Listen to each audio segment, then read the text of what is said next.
Alright, hello everyone, I'm Dr. Dees, and today we're playing a new game. Nathan, you want to let them know what we're playing? We're playing Europa Universalis IV. Also known as EU4. This is one of our favorite games, guys. We play this all the time off camera. Literally all the time. And today we're bringing that to you. Yeah, so it should be fun. So this is a grand strategy, real time. Yeah, pretty much. And it's a complicated game. It's all about alternate history, okay? So right now we're going to start in the year 1444, and we have selected the nation of Castile, and we're both going to play as Castile just for this episode so we can, or not for this episode, for this series, so we can introduce you to all the cool mechanics and stuff that are in this game. Yeah, and I believe this is the first time we've played a nation together. We've tried it before. And it's never gone great. No, but for the sakes of you guys learning, we are going to show you from the same perspective, essentially. Well, the issue is that back then, because that was when I had just first started playing this game, was when we were trying to play as the same nation, about 1,000 hours into the game ago. I didn't know all the mechanics, so I started to do stuff. And then he would go, "That's a terrible idea. Why did you do that?" And we would just clash with each other because he knew a lot more than I knew then. Yeah. But now I'd say we're about equal. No, yeah, we're totally even. Well, there's some things that you do, and then there's some things that I do that aren't great. Yeah, but there's also stuff that I do that you don't do that would benefit you, and there's also stuff that you do that I do that would benefit me. So playing together, what it does is it helps us fill in the gaps of our knowledge of this game. Right. Anyway, long story short, it's a very complex game, and we're going to try to explain it to you. So let's just jump right in, shall we? Yeah. Here we go. Alright. So, I don't think we have any goals set in particular. Obviously, during this time, Spain has not yet formed, and they do that around the year 1500, so we got a good 60 years before that happens. So one of our goals is going to be to subjugate Aragon and Naples. So this is just the starting screen. It has some information about the stuff, but I'm not going to go into detail about that. Yep. Anyway, so our goal for right now, short-term goal, is that we want to conquer Aragon and Naples. But diplomatically, not military. Yes. Not because we don't want to kill them. Right. Because we will, there's an event that fires that allows us to put them in a personal union underneath us. Which basically means we control them. Yes. Alright. So right now, they have a subject of Naples, which is over in Italy, if John so kindly enough to show you. But They own Naples. Yeah. When we get the union over Aragon, we also get Naples. Yes. So it's a double. We get both of them under us in a union. Mm-hmm. So that's why it's super nice to try and get Aragon diplomatically, because then you keep both parts intact, and you instantaneously become triple as strong. Exactly. And so there are two ways of doing it. You can either go in and conquer Aragon manually and just take all their stuff from them, or you could just wait for the event to fire, and then you'll have done it successfully diplomatically. You can see right here, there's the two options for that. And then here we have our armies, and those would help us conquer their land. See, there's their army. And then we also have diplomats, which do a variety of actions. Yeah. So, should we start off with rivals? I think we should do our mission first. And that'll direct the way we go, I think.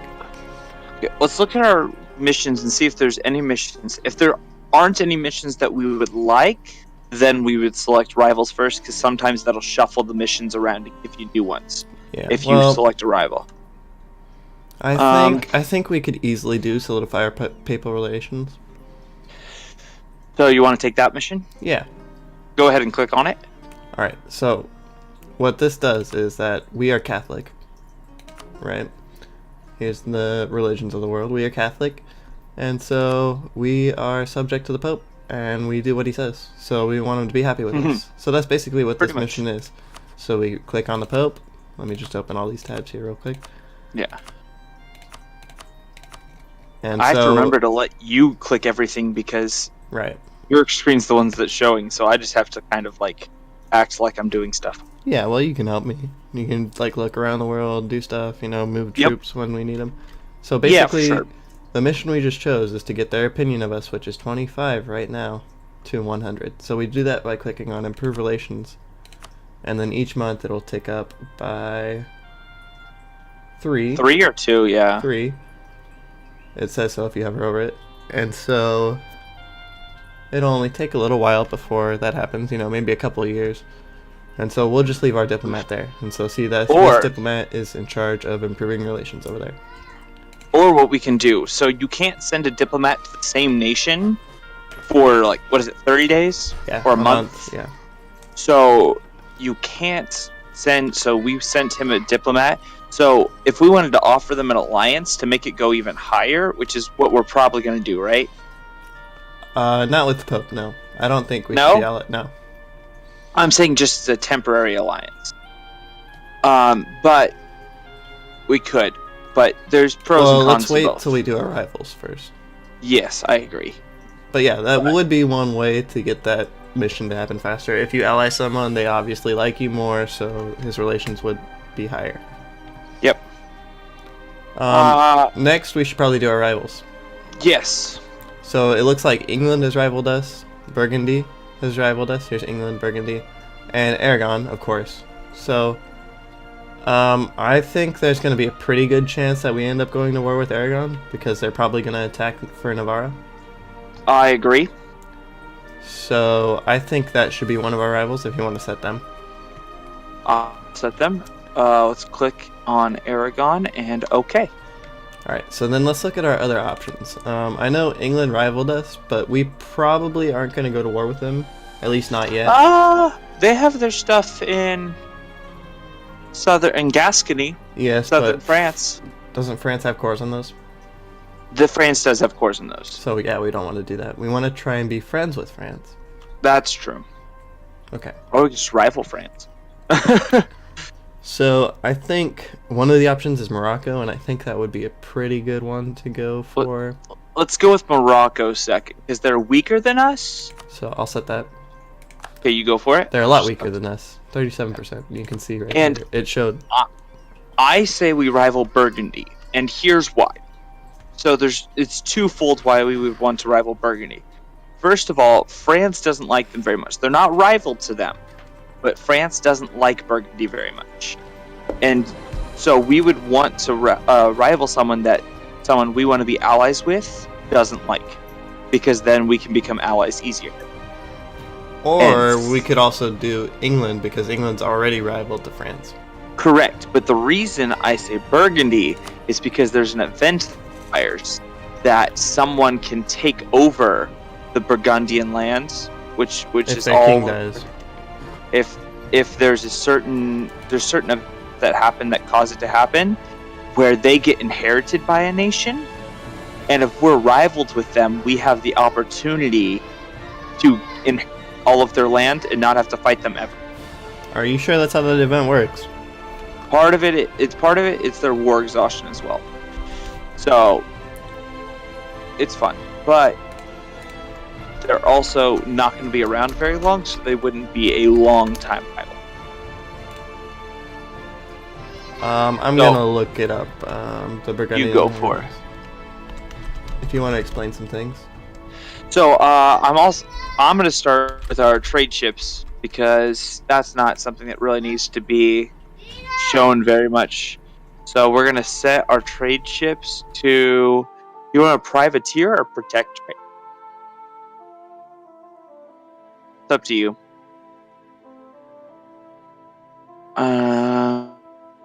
I don't know. We can either, really. It's not a huge deal which one you do. one covert action, so it doesn't show that they're flying under your flag as a country, but the other one might make you more money. So the other one you can steal from people, and that's always fun. Okay, so here's see what the else we can eligibility criteria for the beginning inheritance. Let's see what buildings. Just forts. Never mind. Do you want to hear it? We already have 2 forts that we probably need to protect our navy. You want to hear? Okay. So, the criteria for having that event fire is that Burgundy has to have no heir, his ruler must be a general, and his heir must be a general. And he must have a war score that is less than 25, 50, or 75. He must also have negative stability, and his dynasty must be de Bourgogne. What it is? He is by de Bourgogne. default. Yes. Okay, so then for enable to be considered to inherit it, you have to be either the Holy Roman Emperor, if they have 4 non-colony provinces, and Spain or Castile. Correct, which is us. So that's why, as Castile, we could go for that to easily increase our land size for free, pretty much. So if we rival them and declared war on them and sat there, we could get the Burgundian inheritance. It'd be fun. No, because there's more criteria. So. Whatever. So if we were, let's see. So for Spain to get it, they must have formed Spain already, and also be the emperor. They have a 50% chance. Interesting. Or Spain's formed. It's a 50 chance for Spain, and then it's 50 chance for emperor. Got it. If we form Spain and are married, then we have an 85% chance. Married to Burgundy? Yeah. So maybe instead of rivaling them, we should ally them. It's very hard for us to do. I have never successfully done it. I hear you have. I don't think we should rival them, though. I don't think we should rival them. I agree after hearing all that. So let's go with England. Just because France does not like them. Right. So then France will like us more once we unpause it. But yeah. I think that settles it for now. You already set the trade ships? No? I have not, because I haven't decided whether or not we should privateer or protect trade. It would probably be better for us to privateer, say if we wanted to privateer Genoa. Or I was thinking privateer the English Channel. Oh yes, because we can reach that. Genoa is worth more, though. I agree. So, but we have no trade power in either. Exactly, that's why you want to privateer there. Okay, so we could also privateer Tunis. But... no, that would just make us lose money. It says so if you hover over it. So I say Genoa. So let's just do that.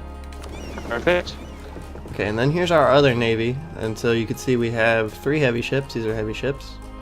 And then we have 10 transports, which allow us to move troops across sea tiles. With 21 troops, having 10 transports is fine. Yes. Okay, so another thing we want to do right away is ally Portugal. Do we, though? Yes. Okay, we're going to ally Portugal. Because if we have to go defend Navarra... we should ally Navarra first. That's true. Alright, so allied Navarra and Portugal. Perfect. You can't send an alliance in the same day. So Royal Mary Portugal. Perfect. Okay. Perfect. So now we have diplomatic relations with both of them once they accept. Who else should we look to try and become an ally? Could we go for the Ottomans? Do we go big? No, Or should I don't. I or- think we're good for now. France might be a good one, but they would not be friends with us yet. Like we said, our short-term goal is just Aragon and Naples. Once we have that Yes. achieved, then we will decide from there. We also want to get Granada when we can, but right now, if you can see here, we have a truce until February of 1448, which So is we're 4 not years, allowed to attack them. 4 years from now. But we need to finish the mission to improve relations with the Pope soon, Yes, and Because there's a our mission for truce- Granada. because our truce ends before Portugal's. So we want to be able to take the land before Portugal can, even though they're our ally. Yes, there has been games where I've seen Portugal go for like Gibraltar, and we want Gibraltar for ourselves. Correct. We just want it because we're greedy. Right. Do we have any leaders, military leaders? We Yeah, do. we do. We should probably put that in charge of the army on Toledo. Yes, I agree. Okay, it's equipped.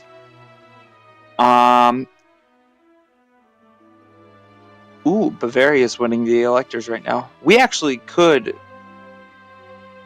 feasibly try to become emperor, but it's not worth it. But yeah. So, you think we're ready to unpause? Yeah, I think we are. You want to run it on 2-speed? Yeah, that's fine for now. Perfect. Okay. Let's get this.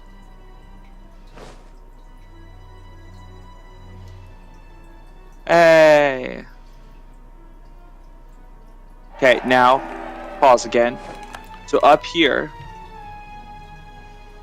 we have a royal marriage offer from Navarra, and Here. we have an alliance offer from Portugal. Here. Yes. So we're going to want to accept both of those, I believe. Yes, because we want the alliance with Portugal. For and sure. We want the marriage with Navarra because Correct. what we're doing here with Navarra. So Portugal, they're just going to be a regular ally. They're going to help us with wars and stuff because we are historically friends. And so we get a little bonus to opinion there. You can see at the very bottom.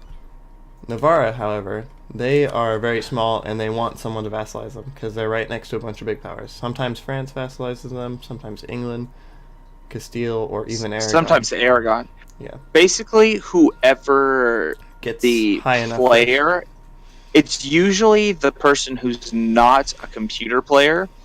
So if say we were playing Aragon, we would probably get control of Navarra. Or if we were playing England, we'd probably get control of Navarra. Or France would get control of Navarra. But because we're playing as Castile, we'll get control of Navarra. Well, yes, because it's usually random in which one country will just get the upper hand, but we know what we're doing. Because we're not a computer.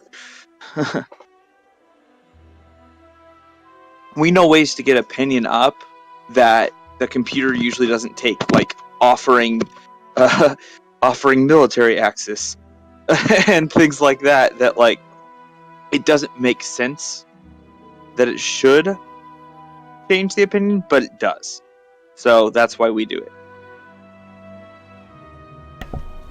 So I think. Oh, we never put advisors in charge. No, but do we have the money for that? We are making 10 ducats a month. Okay. Just kidding. We're making 7 ducats a month. For some reason, Oh, last yeah. month we made more. So, no, Okay. that's just because it was the start of the game. Yeah. So, for those of you who don't know, ducats are your money. So it's Yes, gold. That's the currency. And you can see up here how much we have at the very top. And that we're making So- positive. Yes. So we should go ahead and hire advisors. Hire advisors. Wow. Can't speak. So here's all of our income. Comes out to 17.75, and then all of our expenses, 11.4. And what we could do if we want more money is we could lower our expenses, lower our army maintenance, but that decreases troop morale. And there's a lot of things we can do. But since we have so much right now, we don't need to worry about that. And what we're going to do is hire advisors. Now, do we want to stay focused on military power? Do we want to unfocus, or Oh. do we want to change our focus? So you can see here we have it focused. And these are our monarch points. There's 3 different categories: administrative, diplomatic, and military. And so these are used in a variety of things, mostly used for technologies, which will help us in the future, and ideas, which are cool, unique little groups that we get to choose and go down. Yes. For now, I think we should balance it out more, because right now there's a lot more military than there is Diplo and administrative. So we would want to unfocus. So show them how we would unfocus. So here you can see that it's focused. It has this little check mark. And so if we want to unfocus it, we just click on it, and you can see it goes back 445. The issue is that you can only change your national focus every 20 years? Yeah, right now it's 20 years because we're a kingdom. If we were an empire, Yes. it would be less. Yeah. So we can't Now- change it again, but we don't need to. Correct. Now, before we hire advisors, I say we go to the estates. And here's why. Yeah, that's true. Because we can we can get some advisors from these estates that can help us that are cheaper. So they're 50% cheaper for us to hire.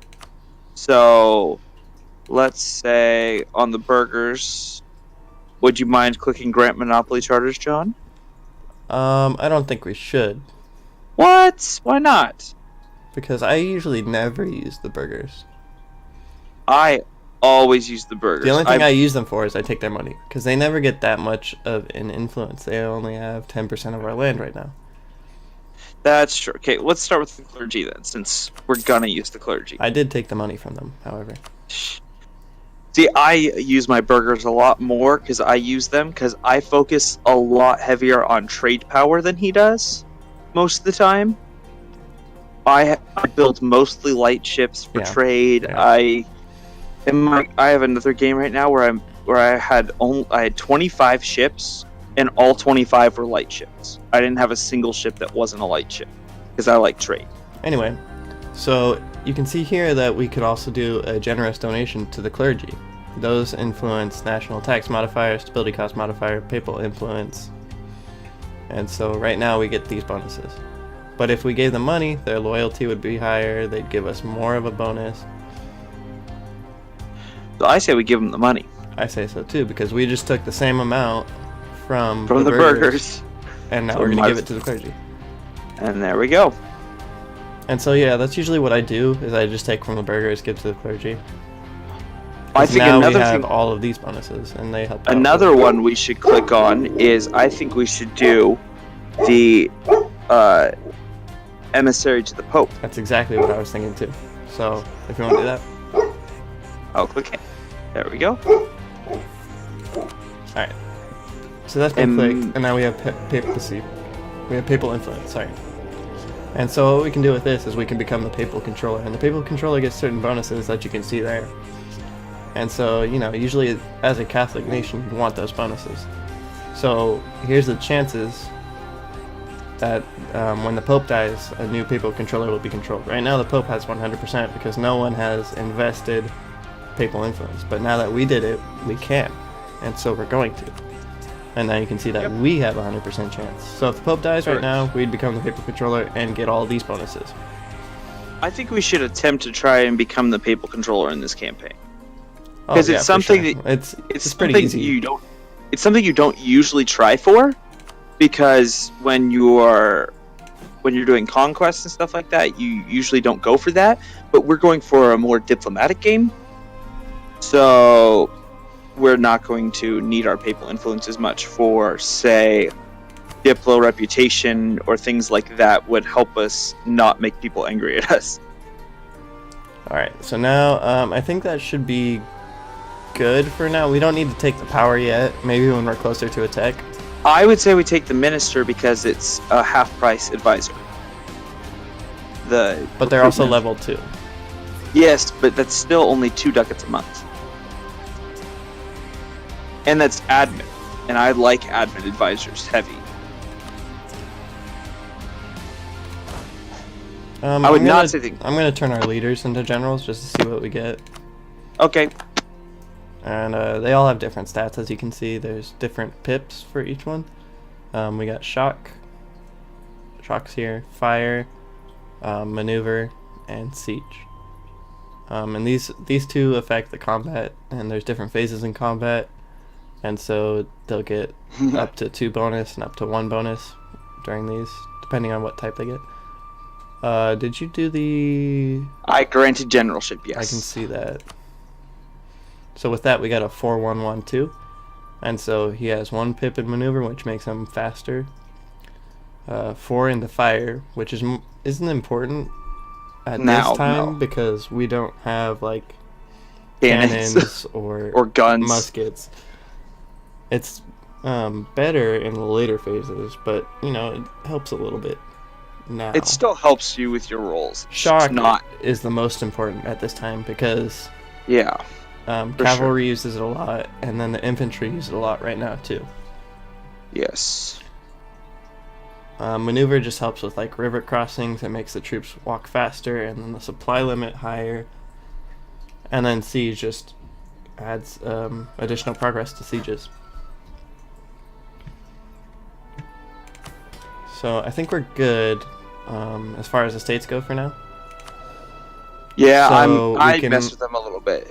I know, I saw that. So we can just hire advisors. And so I think we start with military, because that's probably our most important. I would go discipline, because we don't have a lot of forts, and discipline always helps in battles. It does, always. So let's go. I'll go ahead. I'll hire that guy. Okay. So there is an upfront cost to hiring an advisor. Yeah, but it's not crazy. Here. It depends on what level they are. Yeah. And here's how much you pay monthly. Okay, so let's look at our Diplo advisors. I don't like any of the level 1 advisors. I mean, I think we should take Improve Relations. Just so we can finish our mission faster. I'm not a huge fan of Improve Relations, but out of the ones we have, we don't want to hire the level 2 because we can't pay 4 ducats a month. Yes. So let's just take the diplomat. Whatever his last name was. We could also fire people. Well, not necessarily fire, it's just called retiring. By basically just paying their cost. Yeah. And then next month it'll add a new person with new traits. But I think we can just take the diplomat. I'm okay with that. Let's just take him. Okay. He's not terrible. He's not great, but he's not terrible. Because these 2 guys are level 1, they both add +1 to each power. Ooh, I like that advisor right there. I like the theologian. Although we have no unrest in our country. So I don't know if it's a necessity to have that right now.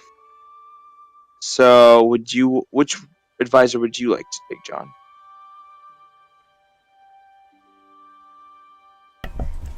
I say we should go with the national unrest. Since you... Okay.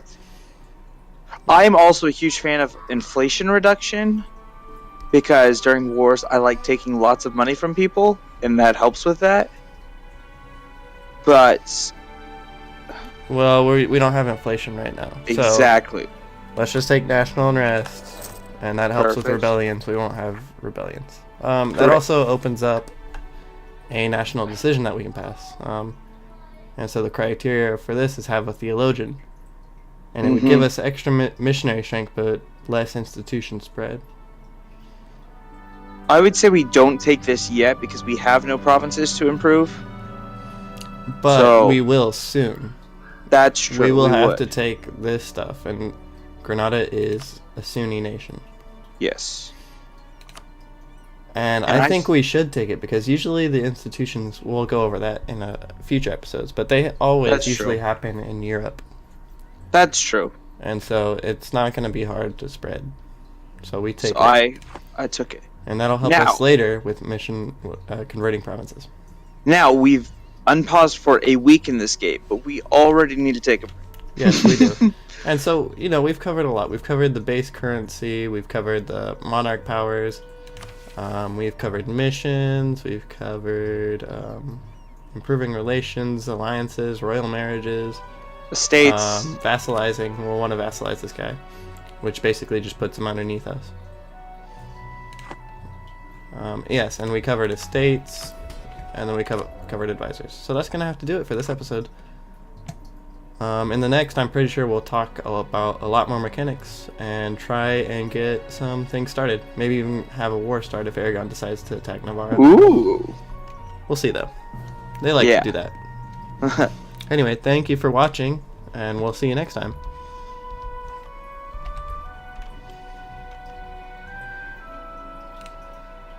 By the way, we went way over.